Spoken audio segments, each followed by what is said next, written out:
झारखंड, इस नाम में ही मुझे लगता है एक पूरी कहानी छिपी हुई है। झार यानी जंगल, और खंड मतलब भूमि। जंगलों की भूमि। हाँ, जंगलों की भूमि। और ये सिर्फ एक नाम नहीं है, ये इस जगह की पहचान का कह सकते हैं पहला सुराग है। बिल्कुल, और आज की हमारी चर्चा का मकसद भी यही है, इसी सुराग को पकड़कर झारखंड की असली पहचान तक पहुंचना। हमारे पास जो स्रोत सामग्री है उसके आधार पर हम यही समझने की कोशिश करेंगे कि ये राज्य आखिर बना क्यों, कैसे बना, यहाँ कौन लोग रहते हैं और उनकी संस्कृति प्रकृति से इतनी गहराई से जुड़ी हुई क्यों है। तो मतलब ये सिर्फ एक भौगोलिक यात्रा नहीं होने वाली। नहीं, ये एक सांस्कृतिक और ऐतिहासिक पड़ताल ज्यादा है।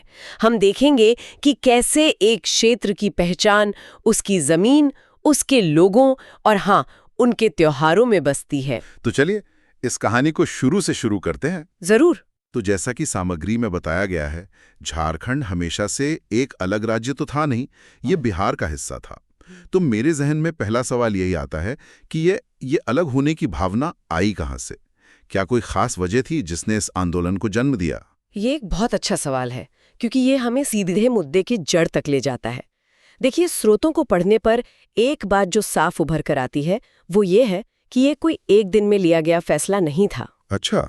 इसकी जड़ें बहुत गहरी हैं और ये जुड़ी हैं सामाजिक और सांस्कृतिक विभिन्नताओं से। इस क्षेत्र में जो आदिवासी समुदाय रहते हैं, उनकी भाषाएं, उनकी परंपराएं, उनका मतलब प्रकृति के साथ जीने का जो तरीका है, वो सब बिहार के मैदानी इलाकों से बहुत अलग था। तो एक तरह से ये अपनी एक अलग पहचान को बचाने की कोशिश थी। हाँ, एक स्वाभाविक इच्छा थी, लेकिन बात सिर्फ इतनी ही नहीं थी। मुझे भी यही लग रहा था, क्योंकि इतने बड़े आंदोलन अक्सर सिर्फ संस्कृति से नहीं बल्कि रोजमर्रा की जिंदगी की मुश्किलों से भी जन्म लेते हैं। आपने बिल्कुल सही नब्ज पकड़ी है। ये सिर्फ सांस्कृतिक अलगाव नहीं था। सामग्री में जो आंकड़े और ब्यौरे हैं वो दिखाते हैं कि ये गहरी उपेक्षा का भी नतीजा था। शिक्षा हो, स्वास्थ्य हो, रोजगार हो, इन बुनियादी मामलों में ये पूरा क्षेत्र हाशिए पर था। और सबसे बड़ी विडंबना तो ये थी, जैसा कि स्रोत बताते हैं, कि ये क्षेत्र प्राकृतिक संसाधनों से भरा पड़ा था। हाँ, खासकर खनिजों से। तो मतलब एक तरफ जमीन के नीचे बेशुमार दौलत और दूसरी तरफ उसी जमीन पर रहने वाले लोग विकास से कोसों दूर। बिल्कुल, और ये सिर्फ एक भावना नहीं थी, ये एक हकीकत थी जिसे लोग रोज जी रहे थे। संसाधनों का खनन तो हो रहा था, लेकिन उसका फायदा स्थानीय लोगों तक वो पहुंच ही नहीं रहा था।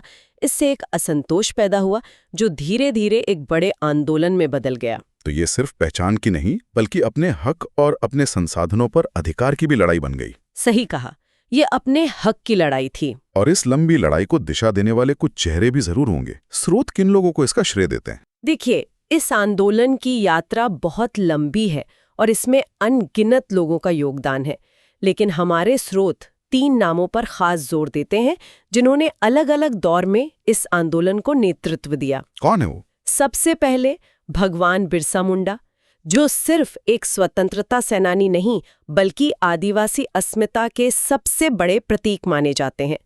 फिर आए जयपाल सिंह मुंडा, जिन्होंने आज़ादी के बाद इस मांग को राजनीतिक मंच पर बहुत मजबूती से रखा। और फिर शिबू सोरेन, जिन्होंने इस आंदोलन को जमीनी स्तर पर जनता से जोड़ा और इसे एक निर्णायक मोड़ दिया। और फिर इन सारे संघर्षों के बाद आखिरकार 15 नवंबर 2000 को झारखंड भारत का 28वां राज्य बना। और तारीख भी देखिए, भगवान बिरसा मुंडा की जयंती। हाँ, ये तारीख का चुनाव अपने आप में एक संदेश था।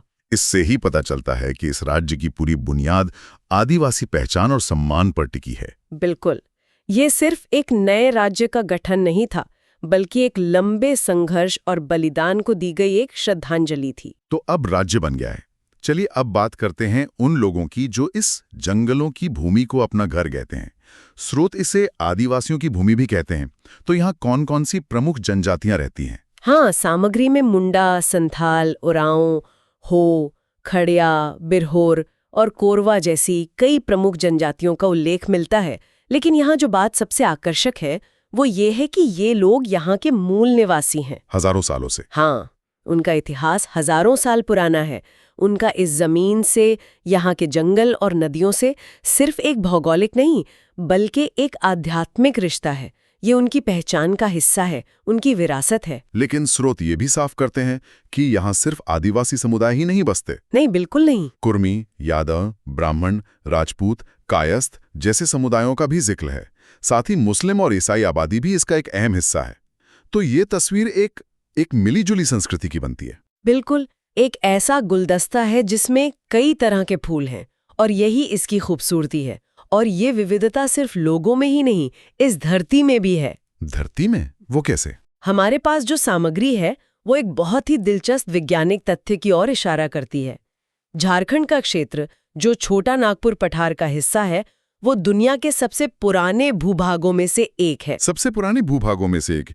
इसका मतलब क्या हुआ? इसका मतलब है कि ये उस समय का है जब दुनिया के सारे महाद्वीप एक दूसरे से जुड़े हुए थे, एक विशाल भूभाग के रूप में, जिसे वैज्ञानिक पैंजिया कहते हैं। अच्छा, पैंजिया, मैंने इसके बारे में पढ़ा है। हाँ, तो जब हम झारखंड की धरती पर खड़े होते हैं तो हम एक तरह से पृथ्वी के इतिहास के एक बहुत ही प्राचीन अध्याय पर खड़े होते हैं। ये तो कमाल की बात है। लेकिन क्या इसका आज के झारखंड से कोई सीधा संबंध है, या ये सिर्फ एक रोचक तथ्य है? नहीं, इसका बहुत गहरा संबंध है।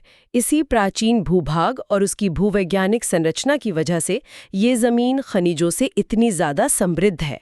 कोयला, लोहा, तांबा, यूरेनियम, सब कुछ यहाँ है। और अब विडंबना देखिए। हाँ, वही मैं कहने वाली थी। यही खनिज संपदा, जो इस धरती की प्राचीनता का वरदान है, बाद में शोषण और पहचान के संघर्ष का एक बड़ा कारण बनी। वाह, अब जाकर सारी कड़ियां जुड़ रही हैं। जमीन की प्राचीनता, उसकी दौलत और लोगों का संघर्ष, ये सब एक ही कहानी का हिस्सा है। बिल्कुल। आपने लोगों और जमीन के इस अटूट रिश्ते की बात की। मुझे लगता है ये रिश्ता सबसे ज्यादा उनके उत्सवों में ही झलकता होगा, है ना? यकीनन, अगर झारखंड की आत्मा को समझना है तो उसके त्योहारों को समझना ही होगा। स्रोतों में एक बात बार बार सामने आती है कि यहाँ के ज्यादातर त्योहार किसी पौराणिक कथा या देवी देवता पर केंद्रित होने के बजाय सीधे सीधे प्रकृति, खेती और मौसम के चक्र से जुड़े हैं। मतलब ये प्रकृति का ही उत्सव है? हाँ, ये प्रकृति के साथ जीने का, उसका सम्मान करने का उत्सव है। तो चलिए कुछ त्योहारों की दुनिया में चलते हैं। स्रोत सरहुल का जिक्र सबसे प्रमुख त्योहार के रूप में करते हैं। क्या है ये? सरहुल असल में नए साल का उत्सव है, जब पतझड़ के बाद पेड़ों पर नई पत्तियां आते हैं और पूरा जंगल जैसे जीवंत होता है। ये बसंत का स्वागत है। इस त्योहार का केंद्र होता है साल का पेड़, जिसे सखुआ भी कहते हैं। अच्छा।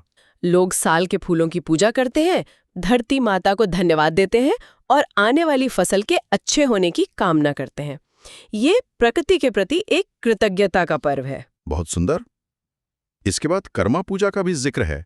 स्रोत बताते हैं ये भाई बहन के प्रेम से जुड़ा है। हाँ, कर्मा पूजा में करम पेड़ की एक डाली को आंगन में लगाया जाता है और उसकी पूजा होती है। ये अच्छी फसल और भाई बहनों के बीच स्नेह का प्रतीक है। लेकिन इसकी एक और खासियत है। वो क्या है? शाम के बाद गांव के युवक युवतियां एक साथ इकट्ठा होते हैं और रात भर ढोल मांदर की थाप पर नाचते गाते हैं। ये सामुदायिक एकता और जीवन के उल्लास का उत्सव है। और फिर एक और बड़ा त्योहार है सोरहाय। ये फसल कटाई के बाद होता है और इसमें पशुओं की पूजा की जाती है। ये थोड़ा अलग है। ये बहुत महत्वपूर्ण है। ये दिखाता है कि इस संस्कृति में सिर्फ पेड़ पौधे ही नहीं, बल्कि पशुओं का भी कितना सम्मान है। सोराय में उन गाय बैलों की पूजा होती है जिन्होंने साल भर खेतों में मेहनत की।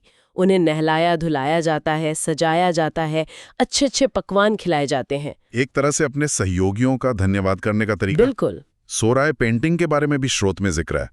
ये कहते हैं कि ये आज दुनिया भर में प्रसिद्ध है।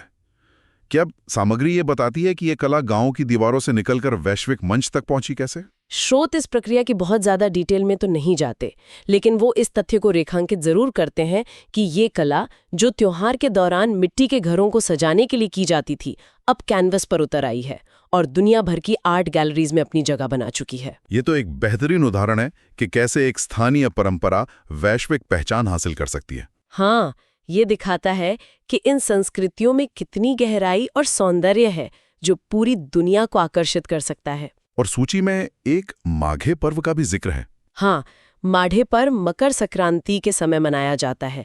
ये भी नई फसल के आने की खुशी से जुड़ा है। इसमें पिछले साल के किसी भी तरह के मनमुटाव को भुलाकर एक नई शुरुआत करने का संदेश छिपा होता है। तो सरहुल से लेकर माघे तक हर त्योहार का धागा सीधे जमीन, फसल और समुदाय से जुड़ा है। लेकिन क्या झारखंड में सिर्फ यही त्योहार मनाए जाते हैं? नहीं, और यहीं पर झारखंड की सांस्कृतिक एकता की एक खूबसूरत मिसाल दिखती है। इन आदिवासी त्योहारों के साथ साथ स्रोत बताते हैं कि यहाँ छठ पूजा, दीपावली, ईद और क्रिसमस भी उतने ही उत्साह और आपसी भाईचारे के साथ मनाए जाते हैं। तो अलग अलग परंपराएं एक ही जमीन पर एक साथ फल फूल रही हैं। हाँ, और ये इस राज्य की एक बहुत बड़ी ताकत है। त्योहारों की बात हो और नाच गाने का जिक्र ना हो, ऐसा तो हो ही नहीं सकता। स्रोत में छऊ नृत्य, झूमर, पाइका और संथाली नृत्य जैसे कुछ लोक नृत्यों के नाम दिए गए हैं। इन्हें त्योहारों की जान और पहचान कहा गया है। और ये बिल्कुल सही शब्द है। ये नृत्य सिर्फ मनोरंजन नहीं है, ये अपने आप में चलती फिरती जीती जागती कहानियां हैं। छऊ नृत्य को ही लीजिए, जिसमें कलाकार मुखौटे पहनकर पौराणिक कथाओं को मंच पर जीवंत कर देते हैं। अच्छा, उसमें मुखौटे होते हैं? हाँ, उसमें नृत्य, कला और मार्शल आर्ट्स का एक अद्भुत संगम देखने को मिलता है। इसी तरह झूमर और पाइका नृत्य सामूहिक उल्लास और वीरता का प्रतीक है। जब पूरा समुदाय एक लय में नाचता है तो ये उनकी एकता को और भी मजबूत करता है।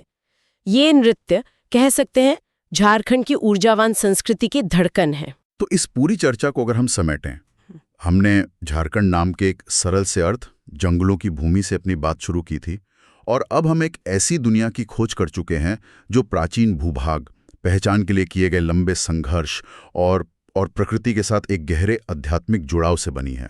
स्रोत ये बिल्कुल स्पष्ट करते हैं कि झारखंड सिर्फ एक भौगोलिक या राजनीतिक इकाई नहीं है। ये एक ऐसी चेतना है, एक जीवन दर्शन है, जहाँ संस्कृति और प्रकृति एक दूसरे से अलग नहीं बल्कि एक ही सिक्के के दो पहलू हैं। तो जो अलग राज्य बनाने का लंबा संघर्ष था, वो असल में जमीन के एक टुकड़े के लिए नहीं था? नहीं, वो इसी अनूठी जीवन दृष्टि को, इसी दर्शन को बचाने का संघर्ष था, जो प्रकृति को केंद्र में रखता है।